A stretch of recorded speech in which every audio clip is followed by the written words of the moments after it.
네, 오늘 함께 나눌 본문은 호세아 1장입니다.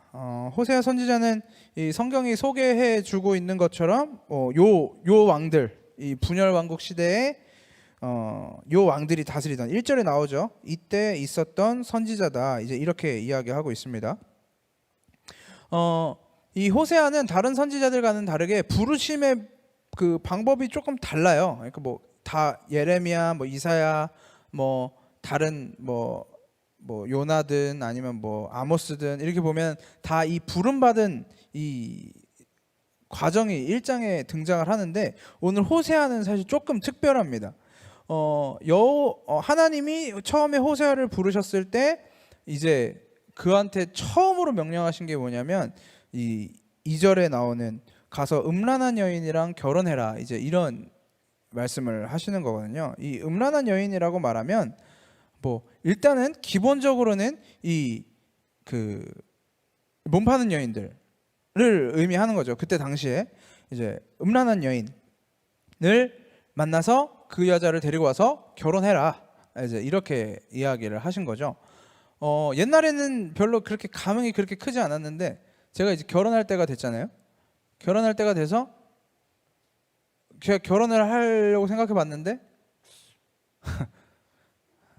이러면 이제 길어지는 거야. 이러면 옆에 댓글 들어오면 생각해 봤는데 만약 하나님이 이런 얘기를 나한테 하셨다, 그러면 조금 곤란할 것 같긴 해요. 여러분들 나만 그런 거 아니잖아요. 다 생각을 해보세요. 좀 곤란할 거예요.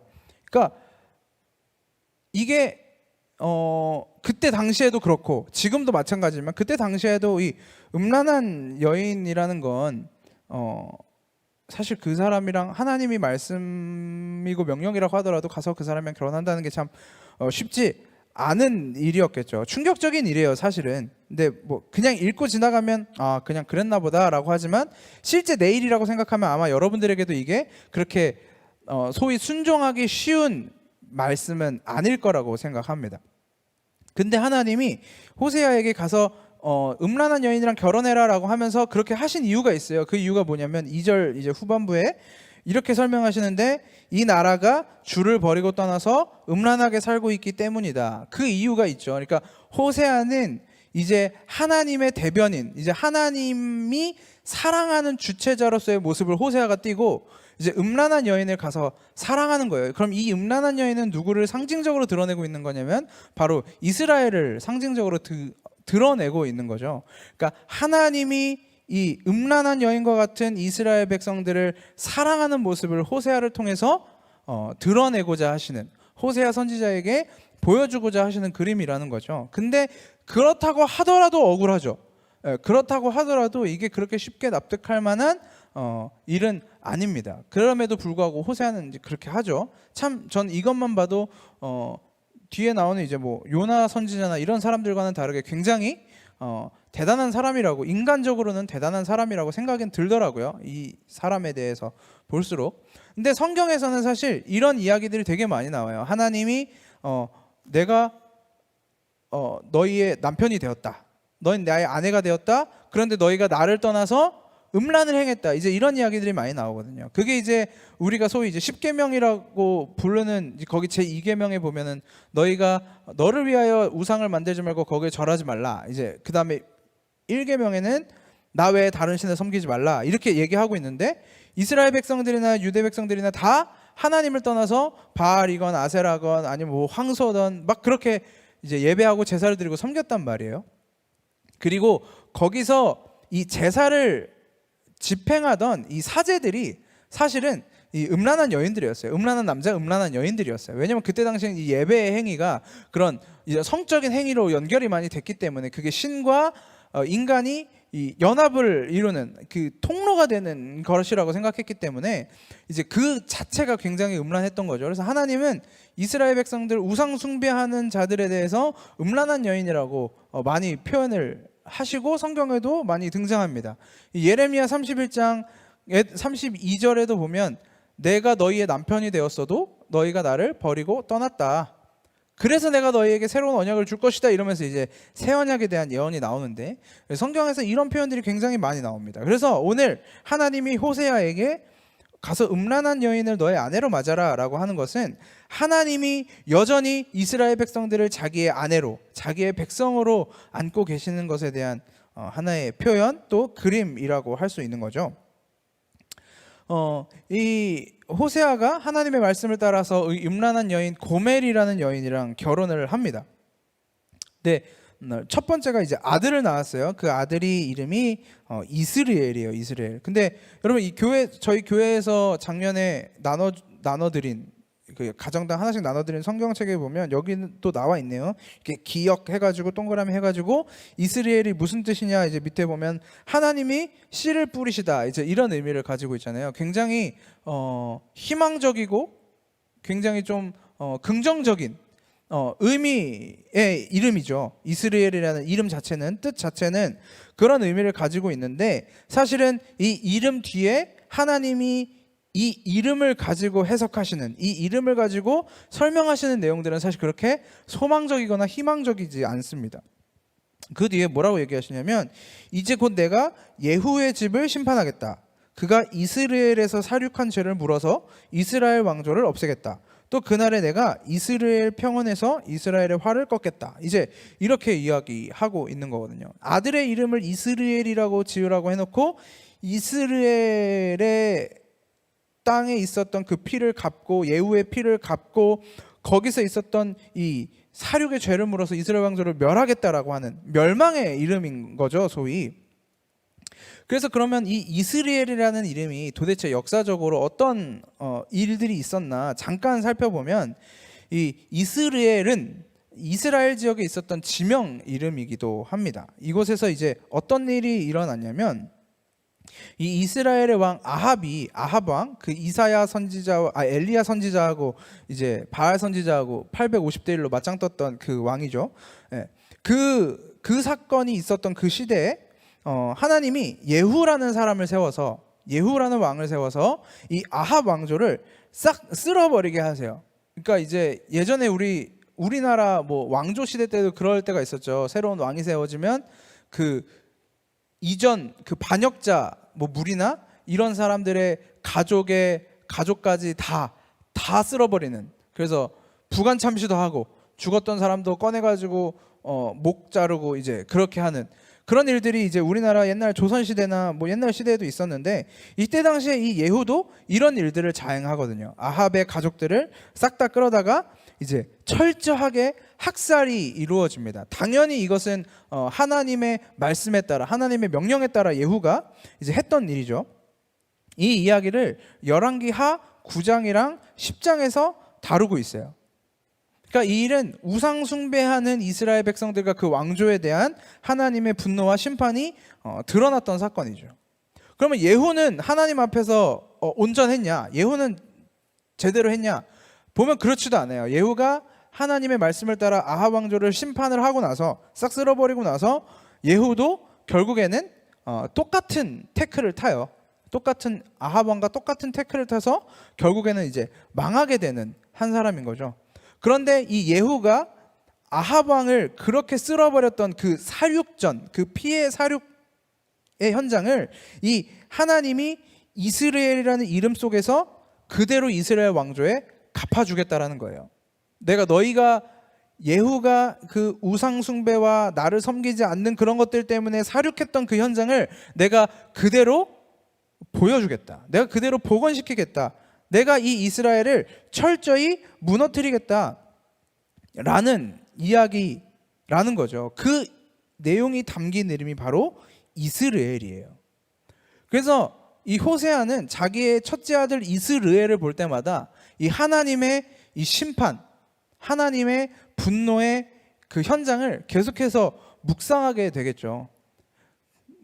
지금 우리 선생님들도 다 자녀들이 있으시지만 자녀들 이름을 지을 때 다 좋은 이름으로 짓잖아요. 긍정적인 이름. 다 뭐 누구 아들 이름을 김분노, 뭐 김절망, 뭐 박좌절 이렇게 짓지는 않잖아요.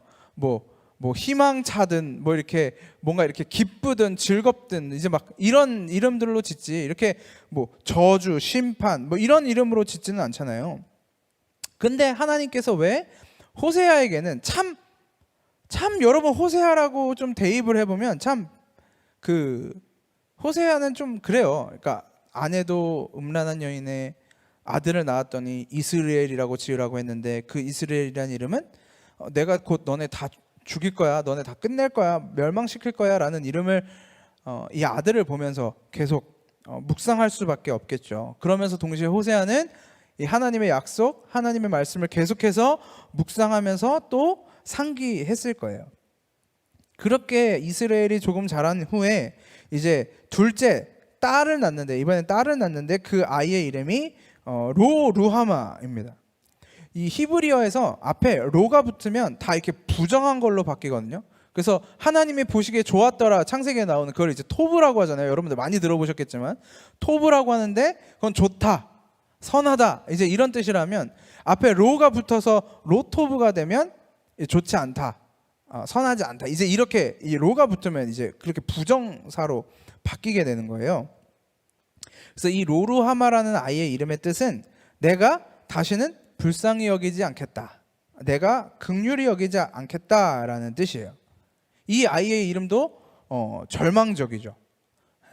하나님의 구원하심은 언제나 하나님이 먼저 우리에게 찾아오셔서 우리를 긍휼히 여기시고 불쌍히 여겨주시는 것에서부터 시작합니다.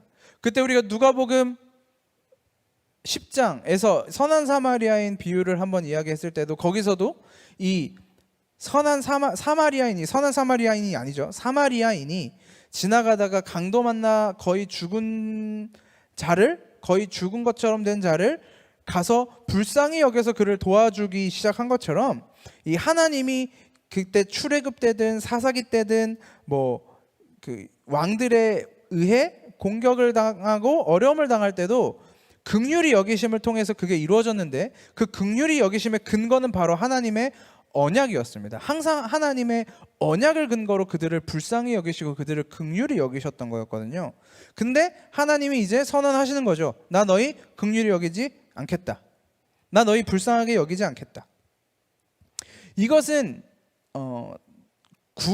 구원이 끊어졌다라는 선언입니다. 이스라엘 백성들에게 있어서 어떻게 보면 이 절망적인 인생이 된 거죠. 그들은 출애굽 당시에 모세로부터 이 율법을 받아서 가나안 땅에 들어가면서 자신들이 하나님의 백성이라는 그 프라이드와 자부심을 가지고 자기들은 선민이라는 그 선민 의식을 가지고 그렇게 살아왔을 텐데, 이제 그들은 본인들이 누렸던 그 모든 특권과 그 모든 권리들, 자신들의 권리라고 생각했던 그 호의를 모두 다 빼앗겨버리고 말게 되는 거죠.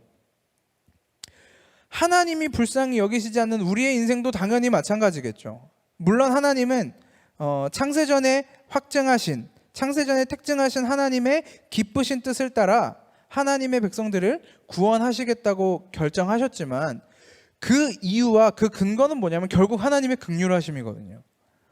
우리가 뭔가를 하나님이 딱 하나님한테 짱구 굴린다는 얘기는 하면 안 되니까, 하나님이 이렇게 계산기를 때려보시더니 쟤는 조금 내가 구원하면 좀 잘 괜찮게 살겠다, 그거 다 계산기 때려가지고 뽑아내신 게 아니란 말이에요. 하나님은 그저 하나님의 기쁘신 뜻대로 우리를 택정하사 하나님의 자녀들로 삼으신 그 긍휼히 여기심이 우리를 이 자리까지 이끌고 오고 있단 말이죠. 그래서 하나님의 긍휼하심이 없어졌다, 하나님의 긍휼하심이 끊겼다 라는 것은 이제 우리는 종착역이 없는 어둠을 향해서 달려갈 수밖에 없는, 끝이 없는 어둠으로 떨어질 수밖에 없는, 그게 무저갱이거든요. 그게 무저갱이 이제 낮음이 없는 구덩이라는 뜻이거든요. 그러니까 끝이 없이 떨어진다는 이야기예요.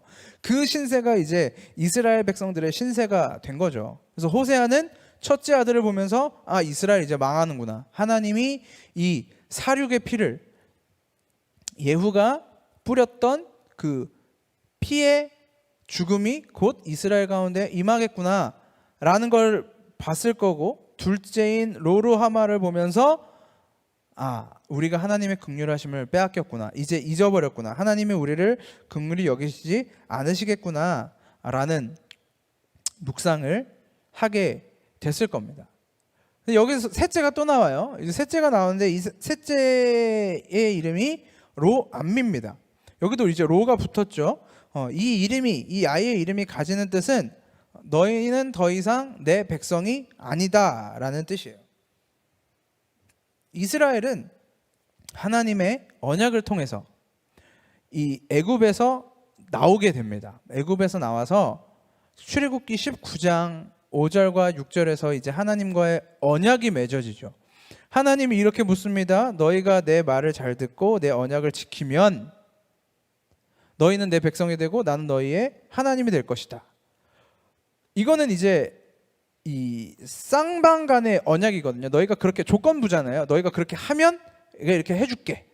그래서 이스라엘 백성들이 오케이 했단 말이에요. 네, 그렇게 하겠습니다. 그래서 언약이 체결됐는데 그 언약이 체결되자마자 모세가 율법을 받기 위해 십계명을 받기 위해서 시내산에 올라갔을 때 이 인간들이 아래에서 황금 송아지를 만들어서 이것이 우리를 인도해낸 하나님이다라고 하면서 우상 숭배를 하고 있었거든요.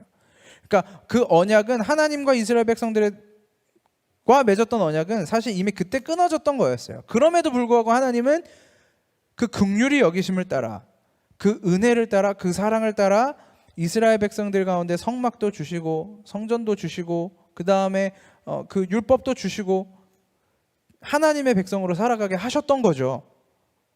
그런데 그것도 이제 안 하겠다. 너 이제 내 백성 아니다. 나 이제 너네 포기한다. 이게 하나님의 최종 선언이었습니다. 호세아 선지자를 통한 하나님의 선언이었어요. 근데 좀 재밌는 건 보통 이제 선지자들이 사명을 받을 때, 선지서에서 사명을 받을 때 사명을 어떻게 받냐면 너희는 가서 이스라엘 백성들에게 이렇게 전해라 라고 사명을 받는 데에 반해 오늘 호세아는 모두 다 자기 안으로 끌어안는 명령을 받고 있는 거죠. 가서 결혼해. 아들 나, 아들 이스라엘. 딸 나, 딸 2명, 로루하마 로암미. 너 내 백성 아니야. 너 국률이 여기지 않을 거야. 너네 이제 끝날 거야. 이스라엘 끝날 거야. 호세아는 그 모든 것들을 지금 다 자기 안으로 수납해야 하는 이 상황이 되었다는 거죠. 이게 이 하나님의 최종 선언이었어요. 하나님이 지금까지 이스라엘 백성들의 보호자가 되어주시고 그들을 지켜주셨음에도 불구하고 이제 하나님이 너희 끝 나가 이제 너희 보호하지 않을 거야 이제 이렇게 선언하시는 장면이죠.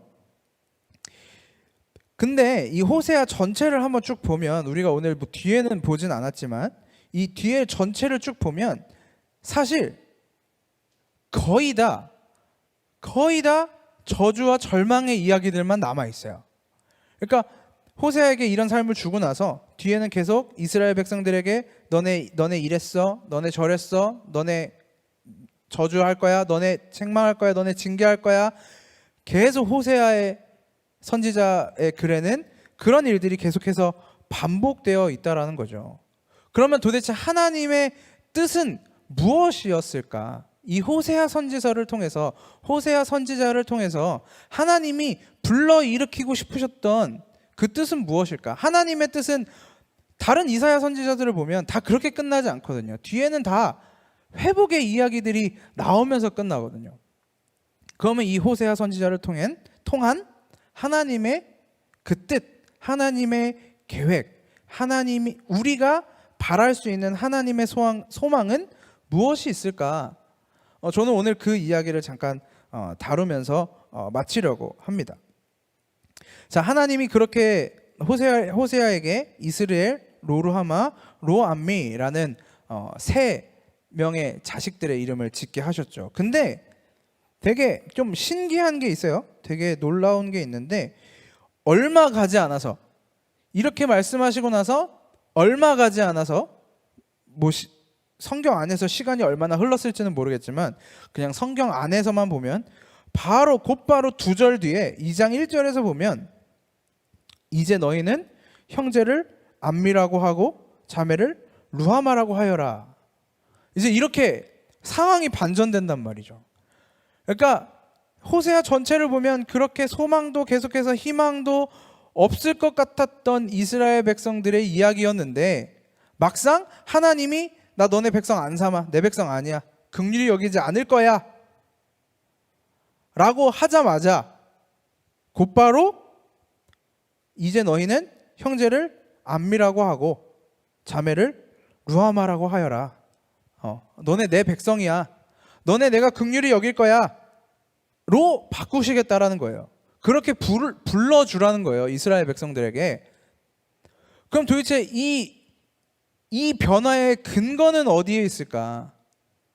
만약에 하나님이 호세아를 통해서 이스라엘 백성들에게 그렇게 저주하고 경고하시고 나서 만약에 이스라엘 백성들의 삶이 달라졌다면 그들의 삶이 정말 하나님 앞에 온전한 회개와 온전한 회복으로 나와서 그들이 온몸에 죄를 뒤집어쓰고 마치 니느웨가 했던 것처럼 하나님 앞에 금식하며 회개한 모습이라도 있었다면 하나님이 이래서 이들을 회복시키시는구나, 이래서 이들을 다시 소망 가운데로 구원 가운데로 이끌어 주셨구나 할 텐데 호세아 이 뒤에 계속 그 얘기가 나온다니까요. 너네 우상 숭배했어. 너네 잘못했어. 너네 또 이랬어. 그럼 도대체 이스라엘 백성들 가운데 도대체 무슨 변화가 있었기에, 무슨 그런 스펙타클한 변화가 있었기에 하나님의 평가가 이렇게 급격하게 달라질 수 있었냐라는 거죠. 이들이 어떤 방식으로 회복됐는지를 잠깐 살펴보도록 하겠습니다. 우리가 읽었던 호세아 1장 10절을 보면 하나님이 9절에서 내 백성이 아니기 때문이다, 그러니까 로암미라고 해라 한 다음에 10절에 그러나가 등장하죠. 그러나. 그때 우리가 히브리서 얘기하면서 이제 그러나 그러므로 이제 이 얘기를 잠깐 했었는데 그러나가 이제 등장합니다. 여기서부터 이제 뭔가 반전이 일어나는 거예요. 이스라엘 백성들 사이에, 하나님의 백성들 사이에 반전이 일어나는 겁니다. 그러나 이스라엘 자손의 수가 바닷가의 모래처럼 많아져서 얼마나 되는지 아무도 되어보거나 세어볼 수 없을 때가 올 것이다. 엄청 많아진다는 이야기겠죠. 이 사람들이 많아진다, 풍성해진다, 번영한다, 번창한다. 번영이 아니라 번창이라고 할 수 있겠네요. 사람이 늘어나는 거니까. 그때가 되면 너희를 로암미라고 부른 땅에서 살아계신 하나님의 자녀라고 부를 것이다. 로암미, 백성 아니다, 너희 내 백성 아니다 라고 했던 사람들이 살아계신 하나님의 자녀라고 불릴 것이다. 이제 뭔 때가 오는 거예요. 무슨 때가 오면 이 이스라엘 백성들의 평가가 내 백성 아니야, 긍휼히 여기지 않을 거야 해서 내 백성이야 라는 평가로 바뀐다는 거예요. 그때가 되면 이 11절에 또 등장하죠. 그때가 되면 유다 자손과 이스라엘 자손이 통일을 이룩하여 한 통치자를 세우고 땅에서 번성할 것이다. 그렇다 이스라엘의 날이 크게 번창할 것이다. 이제 너희는 형제를 암미라 하고 자매를 루하마라고 하여라. 그러니까 하나님이 호세아에게 로암미, 로루하마라는 이름을 주시고 그 다음에 루하마, 암미라는 이름으로 바뀔 때까지 일어났던 변화는 단 하나밖에 없어요. 단 하나. 일어났던 변화는 단 하나밖에 없어요. 그 사이에. 그게 뭐죠? 11절에 그때가 되면 유다 자손과 이스라엘 자손이 통일을 이룩하여 한 통치자를 세우고 땅에서 번성할 것이다. 이스라엘 백성들과 유다 백성들이 통일을 이룩하여, 이 통일을 이룩한다는 건 이 분열된 나라가 통일된다는 게 아니라 여기서는 이제 이 하나가 된다는 뜻이거든요. 다시 하나가 된다는 거예요. 물론 이게 통일이라고 번역할 수도 있지만 뭐 다른 데선 연합이라고 번역하기도 하고 다른 데선 이제 하나라고 번역하기도 하고 이제 그렇게 되는데 이 유다와 예루살렘이 하나가 돼서 한 통치자를 세워서 그들 가운데 나아오는 거예요. 여러분들이 이 말씀의 흐름을 따라 읽어보시면 여러분 여기서 한 통치자가 누군지 예상이 아마 되실 겁니다. 저는 이 본문을 쭉 따라 읽으면서 전 사실 그 로루하마, 로암미, 뭐 이스라엘, 그 다음에 암미, 루하마 뭐 여기는 많이 보고 읽었는데 저는 이 사이에 이 한 통치자를 사실은 주의 깊게 본 적이 없는데 여기 한 통치자라는 단어를 보고 조금 놀랐었습니다. 우리 가운데 우리가 하나님의 백성이 아니다, 내가 너희를 긍휼히 여기지 않겠다라고 불리던 그때 우리 가운데 한 통치자가 일어나서 그러니까 개역개정판에서 한 우두머리라고 하거든요. 한 우두머리가 일어나서 우리를 그곳으로부터 끌고 나오는데 그때부터 우리의 평가가 달라지기 시작하는 거예요. 그때부터 우리의 평가가 너희는 내 백성이다, 내가 너희를 긍휼히 여기겠다로 바뀌는 거예요. 우리는 성경 전체를 따라 그분이 예수 그리스도라는 것을 알고 있습니다. 그럼 도대체 예수 그리스도가 우리가 예수 그리스도를 위하여 혹은 우리가 예수 그리스도 때문에 혹은 우리가 예수 그리스도를 통하여 무엇을 했기 때문에 이런 변화가 일어날 수 있는 것일까? 사실은 잘 고민하고 잘 생각해 보면 우리가 예수를 위하여 한 건 아무것도 없거든요. 여러분 혹시 여러분들이 여러분들의 삶을 묵상하시면서 예수님을 위하여 뭘 했다고 생각해 보신 적이 있으시다면 저는 있거든요. 저 하나님을 위하여 했다고 생각했던 것들이 되게 많았어요. 근데 만약에 그런 것들이 여러분들 안에도 있다면 한번 이 시간 좀 곰곰이 묵상해 보셨으면 좋겠어요. 이 시간 아니면 일주일 동안 묵상해 보셔도 좋겠어요. 내가 하나님을 위하여 했다고 했던 것들이 뭐 얼마나 있는지 한번 리스트업을 해보셔도 좋겠어요. 그렇게 쭉 리스트업을 해보신 다음에 그 다음에 그 옆에 한 번 더 적어보세요. 이게 정말 하나님을 위한 일이었는지, 정말 예수님을 위한 일이었는지.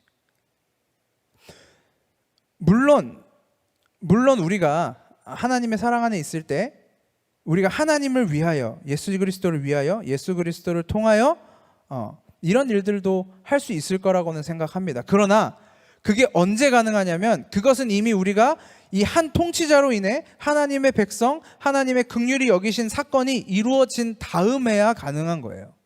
이게 사도 바울이 로마서를 통해서든 갈라디아서를 통해서든 에베소서를 통해서든 계속해서 이 자기가 편지를 쓰고 있는 그 교회들에게 하는 이야기가 뭐냐면 너희가 아직 어둠 가운데 있을 때, 너희가 아직 죄인 되었을 때, 너희가 아직 독사의 자녀였을 때, 독사의 자식이었을 때, 너희가 아직 선을 모를 때에 그리스도께서 너희 가운데 찾아오셨다. 그리스도께서 우리 가운데 찾아오셔서 우리를 구원하심으로 하나님의 사랑을 확증하였다라고 이야기하고 있는 거거든요.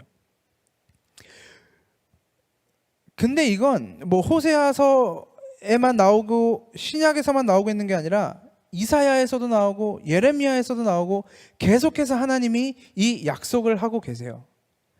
그 누가복음 24장에서 예수님이 말씀하시는 이 모든 것이 다 나에 대하여 말한 것임을 너희가 알지 못하느냐라고 말하는 그 말씀에도 보면 이 구약의 이야기가, 율법의 이야기가, 선지서의 이야기가, 시편의 이야기가 다 예수 그리스도를 가리키고 있다는 걸 우리가 발견하면서 나아가야 된다는 거죠. 근데 우리는 계속 그거는 관심 없고 이 성경에 예수님이 우리를 어떻게 구원하셨는지, 예수님이 어떤 방식으로 무엇을 위하여 구원하셨는지는 사실 관심이 별로 없고 내가 구원받았으니 그래서 뭐에 사실은 관심이 더 많아요. 내가 이제 이스라엘 백성들이 그렇게 했던 것처럼, 이스라엘 백성들이 바리새인과 서기관들이 그렇게 했던 것처럼 내가 하나님으로부터 율법을 받았으니, 내가 하나님의 백성이 되었으니 이제 내가 이 율법을 지킴으로, 내가 이 율법을 철저하게 하나님 앞에서 지킴으로 하나님의 백성이라 인정함을 받겠다 라는 것에만 관심이 있다라는 거죠. 우리가 이 한 통치자에 얼마나 많은 관심을 가지고 있었습니까? 여러분이 지금 여러분의 삶 가운데 예수 그리스도가 통치자가 되어가고 계십니까? 예수님이 우리 삶의 통치자가 되어간다는 게 무슨 의미인지 혹시 고민은 해보셨습니까? 뭐 이런 얘기하고 나면 몇몇 이제 그 친구들은 물어보기도 해요. 그게 뭐냐? 그래서 예수님이 우리의 통치자가 된다는 게 뭐냐? 저한테 물어보죠. 그러면 저는 뭐라 그럴까요? 나도 잘 몰라. 나도 그냥 예수님 믿으면서 가는 거야. 사는 거야.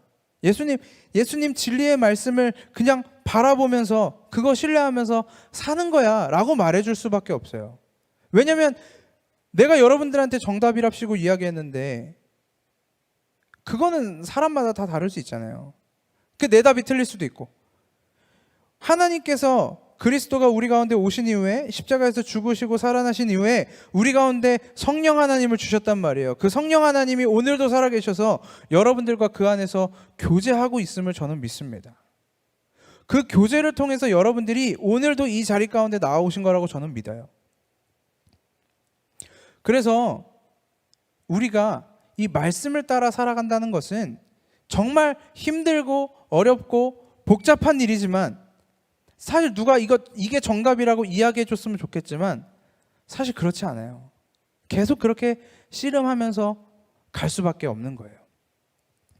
우리가 하나님의 백성 아니고 하나님의 긍휼하심이 없는 자였을 때, 지금 아니에요. 없는 자였을 때, 누구는 지금 그럴 때일 수도 있겠죠. 누군가에게는. 그랬을 때 한 통치자를 세워서 예수 그리스도를 세워서 우리가 하나님의 백성으로 하나님의 긍휼의 여김을 얻는 자로 가는 거예요. 아이패드도 배터리가 없다고 끝내라고 하네요. 오늘 호세아 선지자의 이야기가 처음 시작할 때 다른 선지서들은 가서 이스라엘 백성들에게 전해라 뭐 이제 이런 이야기를 했는데, 이 호세아 선지자는 그 자기의 삶을 통해서 음란한 여인과 결혼하고 자식들의 이름을 그렇게 지음을 통해서 어떻게 보면 하나님의 이야기를 전했다고 했잖아요. 왜 그랬을까? 도대체 호세아에게는 무슨 특별한 일이 있었기에 그랬을까? 이게 정답은 아닐 수도 있지만 그런 생각이 듭니다. 여러분, 예수라는 이름이 이 히브리어 음역으로 따졌을 때 바뀌면 굉장히 다양한 이름이 되는 거 아시죠? 여호수아라는 이름도 이 예수라는 이 헬라어 표기법에 따른 히브리어 발음입니다.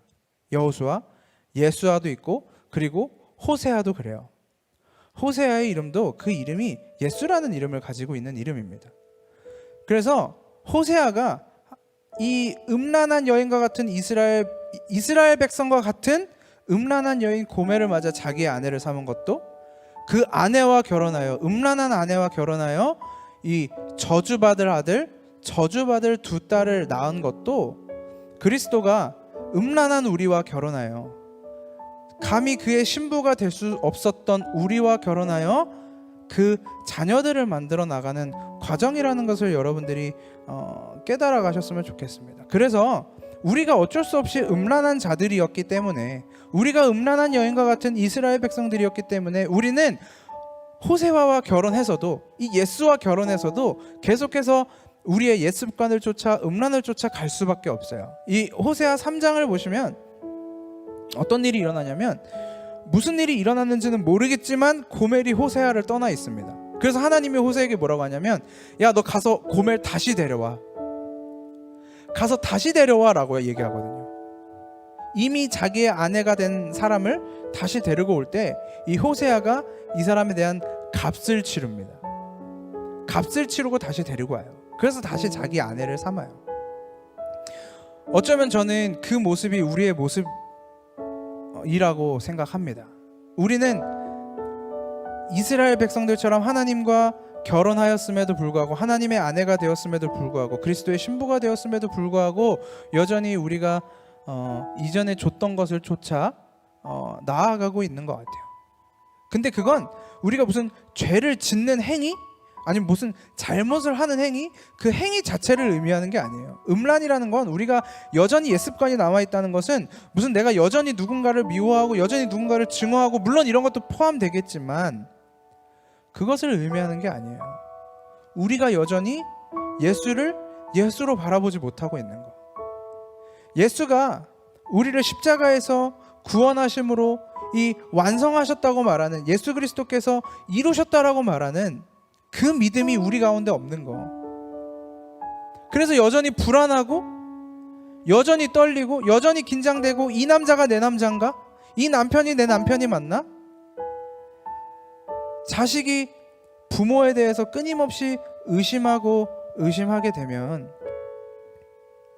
부모의 마음도 괴롭겠지만 본인의 마음은 얼마나 괴롭겠습니까? 그게 어떻게 부모와 자녀의 관계라고 볼 수가 있겠습니까? 그래서 우리는 첫 번째로 필요한 건 우리가 이 진리의 말씀을, 하나님의 말씀을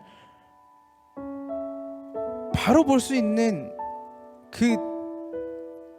이 쉬프트가 필요한 것 같아요. 우리가 하나님의 말씀을 대할 때, 우리가 하나님의 말씀을 바라볼 때, 그리고 하나님께서 우리에게 허락하신 이 역사 속의 시간을 살아갈 때 우리가 하나님의 일하심을 어떻게 바라보고 있는지, 우리의 믿음은 어디로 향하고 있는지, 우리에게 있어서, 우리 인생에 있어서 예수 그리스도라는 존재는 도대체 무엇인지, 여러분이 그 씨름하는 과정이 있었으면 좋겠어요. 우리 이제 막 뭐 조도 나누고 연초가 되면서 막 조도 나누고 막 이제 이렇게 했는데, 그리고 이제 제가 여러분들을 이렇게 한 사람 한 사람 만나 볼 건데, 만남의 목적은 분명합니다. 그 조끼리 나눈 목적도 분명해요.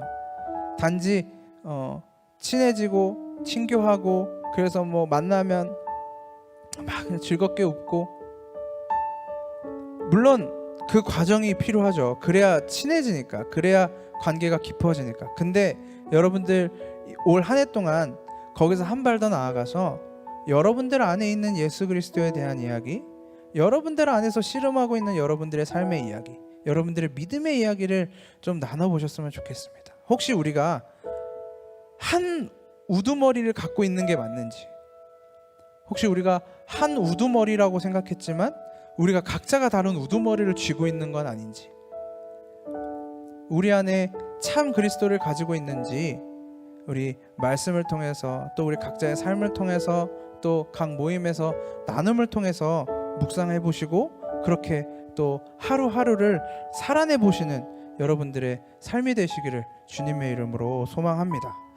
우리 이 시간 함께 찬양하고 기도하고 예배 마치려고 합니다. 우리 보좌 앞에 모였네 함께 찬양하려고 하는데요. 참 그 말씀을 준비하는 게 쉽지 않더라고요. 여러분들에게 너무 많은 짐을 또 지어주는 건 아닐까라는 고민도 되고, 여러분들의 삶에 너무 고민거리를 더 던져주는 건 아닌가 이런 생각도 들고, 근데 한 가지 분명한 건 이거는 제 의도가 아니라는 거예요. 하나님이 여러분들을 하나님의 자녀로 부르셨고, 그리스도를 통해서 여러분들을 구원하셨고, 그리고 그 구원은 하나님이 지금도, 성령님이 지금도 이루어가고 계시는 과정입니다. 그 과정 속에서 생기는 그 시름과 넘어짐과 절망과 좌절과 또 그 후에 있을 영광과 기쁨을 여러분들이 마음껏 누리시는 여러분들의 신앙생활, 여러분들의 믿음 생활 되기를 바라는 마음입니다. 여러분들, 우리의 구원의 기쁨이 다른 것에 있는 것이 아니라 오직 이 한 우두머리에 있다는 거, 예수 그리스도께 있다는 거, 우리 어린 양께 있다는 거, 우리 이 시간 함께 찬양으로 고백하면서 예배 마치도록 하겠습니다.